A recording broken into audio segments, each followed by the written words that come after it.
Поэтому я очень рекомендую прямо записывать, что говорят эксперты. Коллеги, кто хотел подхватить тему? Да, спасибо. Прежде всего, приветствую всех, кто собрался здесь. Знаете, серьезную тему, серьезный вопрос вы сейчас подняли. На самом деле, я думаю, он достаточно глубокий, когда мы говорим о туристе и какого туриста мы ждем. Наверное, прежде всего надо определиться, как мы себя позиционируем в сфере туризма. Вопрос достаточно сложный, мы вот сегодня со Станом Романовичем тоже обсуждали эту тему, ведь по большой сути все, что есть у нас, это, скажем так, советское наследие. Сегодня время идет вперед. Сегодня, мне кажется, нам провести очень глубокое исследование и понять, в каком направлении мы движемся. Именно в сфере туризма, потому что туризм тут на разных. Вот, и выбрав несколько направлений, в моем понимании, именно в сфере туризма, наверное, мы сможем добиться серьезных результатов. Спасибо. Зачем оно нам нужно? Понятно, что экономика в Абхазии зависит от туризма как от одной из отраслей, которая приносит максимальное количество выгод. Есть такой общий экономический запрос на то, чтобы туризм был, с одной стороны. С другой стороны, мы закладываем в эту историю, на мой взгляд, должны закладывать развитие территории. В частности, развитие восточных регионов Республики Абхазия является на сегодняшний день приоритетной, так как есть, все знают о том, что там была война, после войны там этот регион оставался, скажем так, весь его экономический потенциал как бы был разрушен, и теперь есть уникальные возможности по ее развитию. Это с другой стороны направления. Ну и третье направление, мне кажется, нам нужно исключать сезонность.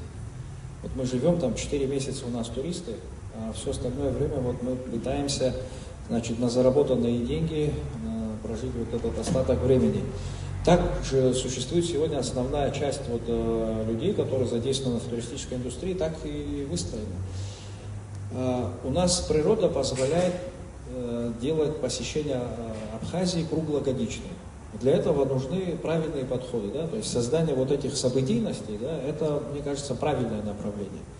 Что касается развития туризма, сегодня активно развивается восточный регион, и тот же Тхуарчал с его, это практически разрушенные, это Акармара, там Поляна, то есть эти шахтерские города и вся инфраструктура, это по сути разрушенный город.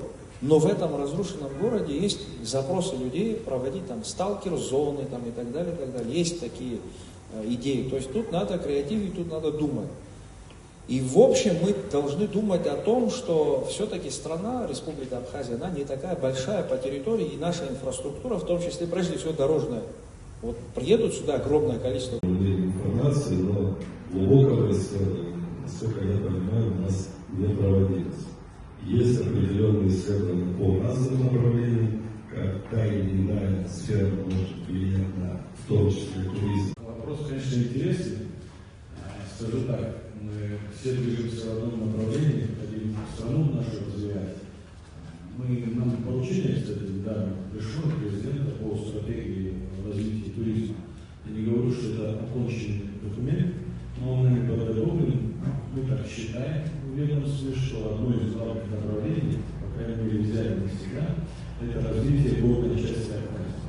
Потому как сказать, что у нас море только есть, это не совсем правда. У нас это конкретное преимущество абхазского государства, что горы так близко расположены к морю. И я еще, наверное, 1000 раз повторюсь, что наши горы не менее привлекательны, чем прибрежная часть. По Дауру Владимировичу, по его словам про конкуренцию, абсолютно согласен. Только Даур, наверное, из политкорректности не назвал еще кое-какую страну.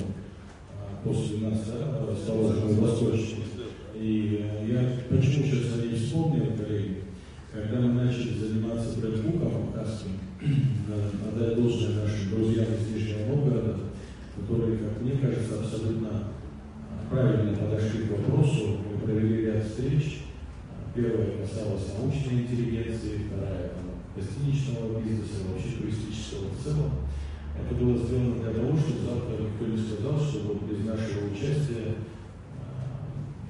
провели какие-то работы и предложили на брендбук Абхазии. Вот когда мы говорили о брендбуке целой республики, для меня было интересно узнать, как он формируется в разных странах, регионах, в том числе нашего.